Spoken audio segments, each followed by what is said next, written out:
Students, welcome to my YouTube channel Sushma Rajgupta. जैसे हम जानते हैं कल कोस्ट अकाउंटिंग का एग्ज़ाम है, तो आप लोग सब तैयारी कर रहे हैं। तो इसमें पेपर पैटर्न क्या है, सिलेबस क्या है और किस चैप्टर में प्रैक्टिकल्स ज़्यादा आने के चांसेस है, किस चैप्टर में थ्योरी आने के चांसेस है, चलिए डिस्कस करते हैं।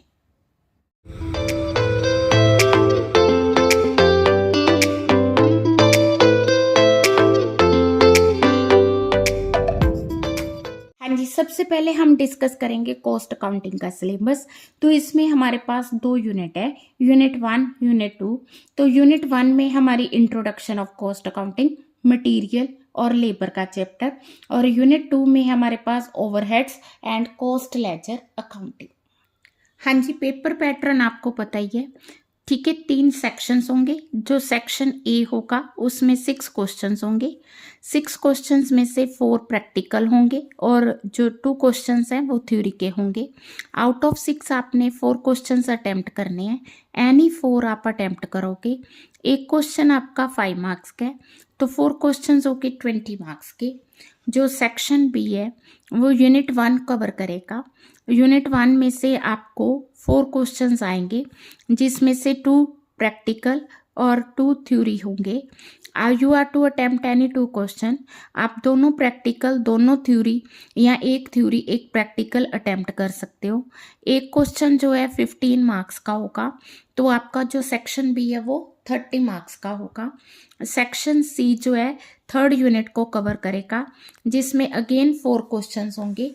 4 में 2 थ्योरी और 2 क्वेश्चंस प्रैक्टिकल के होंगे। You are to attempt any 2 questions. आप दोनों थ्योरी या दोनों प्रैक्टिकल या एक थ्योरी एक प्रैक्टिकल कर सकते हो।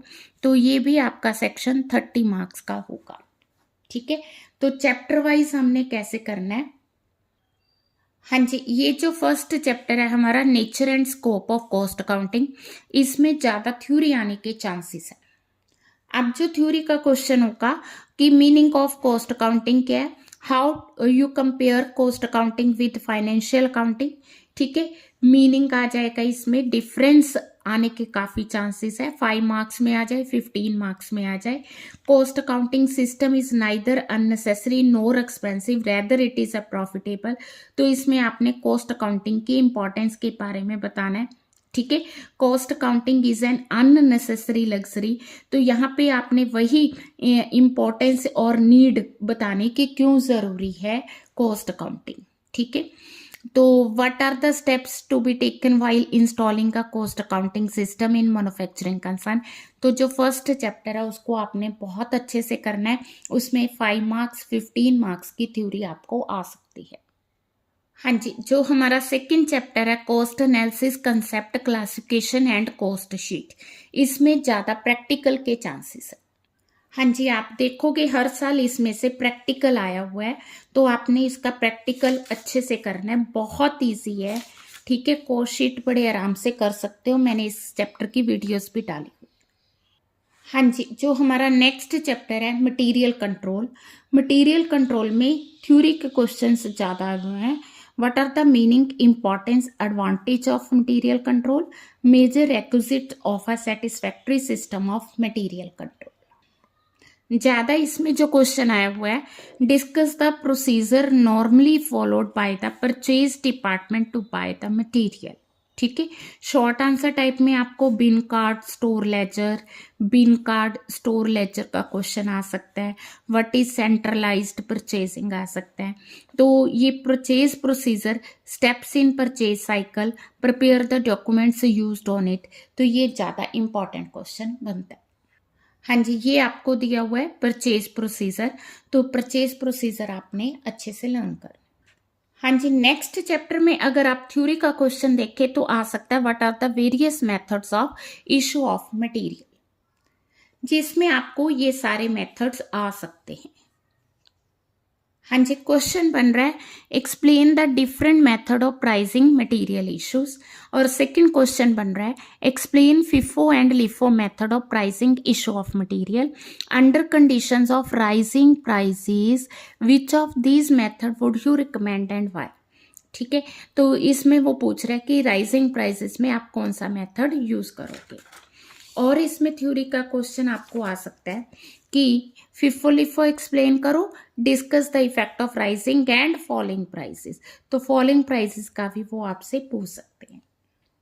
हाँ जी, इसके अलावा इसका प्रैक्टिकल क्वेश्चन बहुत इंपॉर्टेंट है। तो क्वेश्चन प्रैक्टिकल भी आया हुआ है, देखो इस तरह से मटेरियल इशू का क्वेश्चन आपको आ सकता है। ठीक है, इसकी वीडियो मैंने बनाई हुई है, अगर आपने अभी तक नहीं किया तो आप कर सकते हो। नेक्स्ट चैप्टर में बहुत important question, techniques of material control. ठीक है, तो टेक्निक्स आकी, तो ये जो हमें 11 टेक्निक्स दी हैं, ये सारे की सारी टेक्निक्स इसमें आप एक्सप्लेन करोगे। ठीक है, सारी टेक्निक्स आई हैं तो थोड़ी थोड़ी एक्सप्लेन कर दोगे, बट जो आपको बहुत अच्छे से आती हैं उनको अच्छे से एक्सप्लेन कर दो। ठीक है, जो थोड़ी ये जो है इनकी एक्सप्लेनेशन बहुत कम है, तो इनको आप लास्ट में थोड़ा थोड़ा एक्सप्लेन कर दो। ठीक है, इसके साथ ही इस चैप्टर में प्रैक्टिकल भी आया हुआ है, तकरीबन प्रैक्टिकल आया है। और प्रैक्टिकल कैसा आता है कि you are to find reorder level, minimum level और मैक्सिमम लेवल। तो ये क्वेश्चन हमें दिया, ये तो 4 मार्क्स का है। ठीक है जी, तो लॉन्ग आंसर टाइप में आया हुआ है आपके पास, इसी तरह से है, सेम ही है। नॉर्मल यूजेस मिनिमम देके reorder level, maximum level, minimum level, average level find करना। ठीक है जी, तो इस तरह का क्वेश्चन बहुत इजी है, इसकी भी वीडियोस अपलोड की हुई हैं, आप लोग देख सकते हो, बड़े आराम से ये क्वेश्चन हो जाएगा। 4 में आया, 5 मार्क्स में आया तो भी ठीक है, 15 में आया तो भी ठीक है। हाँ जी, लेबर वाली चैप्टर में क्वेश्चन बनता है, what is labour turnover, why do we experience it, can it be checked. ठीक है, then what is over time, discuss the counting treatment of over time. Then normal idle time, abnormal idle time क्या है, ये 5 marks का question है। Labour turnover का long answer type question आया हुआ है। इसके अलावा लेबर टर्नओवर के ही ये जो 3 मेथड्स हैं, इसका थ्योरी का क्वेश्चन आया हुआ है।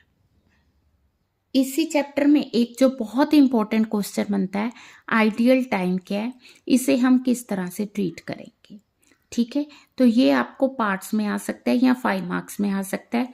Time study, motion study, job evaluation क्या है, जॉब एनालिसिस क्या है, टाइम कीपिंग और टाइम बुकिंग क्या है, सिंपल एक्सप्लेन करना भी आ सकता है और डिफरेंस भी आ सकता है। हाँ जी, नेक्स्ट चैप्टर में आ गया हमारे पास time rate, piece rate system, इनके एडवांटेज डिसएडवांटेज आके, और कौन सा मेथड ज़्यादा इफेक्टिव है। ठीक है जी, नेक्स्ट आ गया various incentive plans of remunerating labour. ठीक है, टेलर रेट आ गया, एमरसन एफिशिएंसी प्लान आ गया। ठीक है जी, तो रोवन प्लान आ गया। मतलब ये जितने भी प्लान्स हैं आपने उनको इंडिविजुअली लर्न करना है, उसमें से कोई भी 2 आ सकते हैं, कोई एक, जैसे यहाँ पे सिर्फ रोवन प्लान ही आया है। Under the Rowan plan less efficient worker can obtain same bonus as a non efficient. इस चीज़ को आपने डिस्कस करना है, पहले आपने रोवन प्लान को अच्छे से एक्सप्लेन करना है, फिर बताना है कि क्या ये जो स्टेटमेंट दी है सही है या गलत है।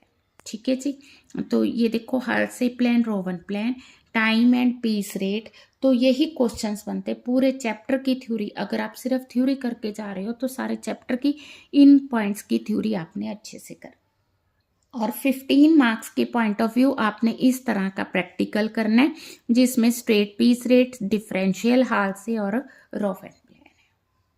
तो फर्स्ट यूनिट में हमने देखा 3 चैप्टर्स हैं, कोशेट है, मटेरियल है, लेबर है, जिसमें से प्रैक्टिकल आ सकता है। फर्स्ट चैप्टर में थ्योरी के आने के बहुत चांसेस हैं, तो अगर आपने थ्योरी करनी है तो फर्स्ट चैप्टर को भी अच्छे से करना है, प्लस जितनी भी थ्योरी जितने भी चैप्टर्स में दी है थ्योरी अच्छे से करके जानी है।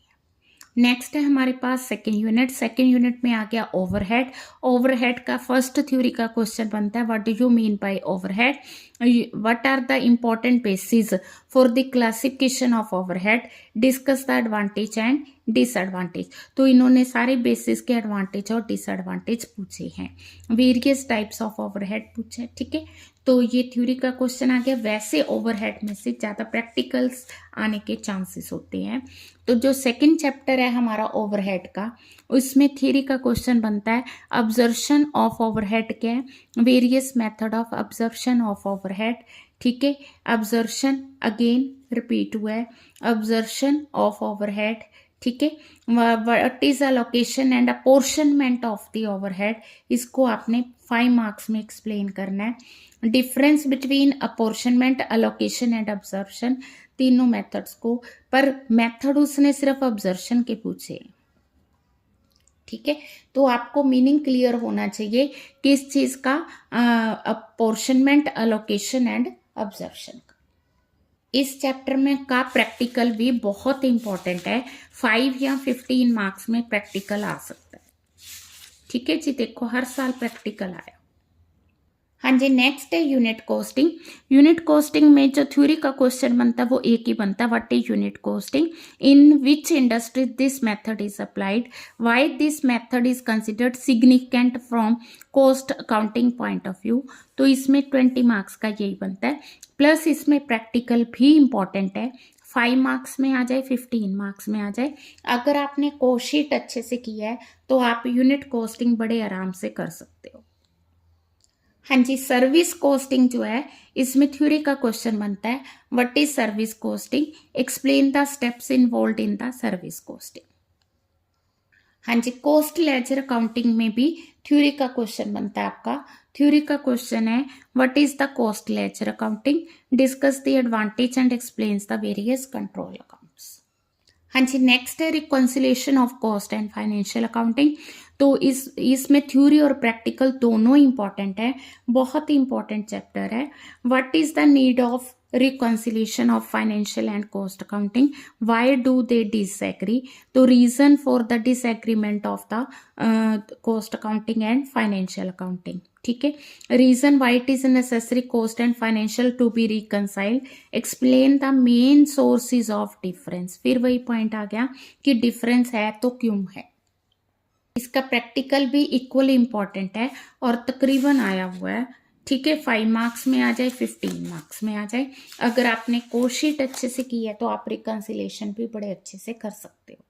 हाँ जी, लास्ट चैप्टर इंटीग्रेशन का है, essential pre requisites of the integrated accounting system, ये 15 मार्क्स का क्वेश्चन बनता है। तो ये जो है आपकी सेकेंड यूनिट, इसमें ओवरहेड में से प्रैक्टिकल बनता है, सेकेंड यूनिट कॉस्टिंग में से प्रैक्टिकल बनता है, और थर्ड आपका रिकॉन्सिलेशन में से प्रैक्टिकल बनता है, ठीक है जी। तो आपने इसको पहले सेकेंड यूनिट करनी है, वो जो है इसकी 3 चैप्टर्स ही हैं मेनली, तो आप फर्स्ट सेकेंड यूनिट पहले कर सकते हो, फर्स्ट करनी है फर्स्ट कर सकते हो, ठीक है। पेपर की तैयारी अच्छे से करनी है, अच्छे से अटेम्प्ट करना है। All the best for the exams, thank you.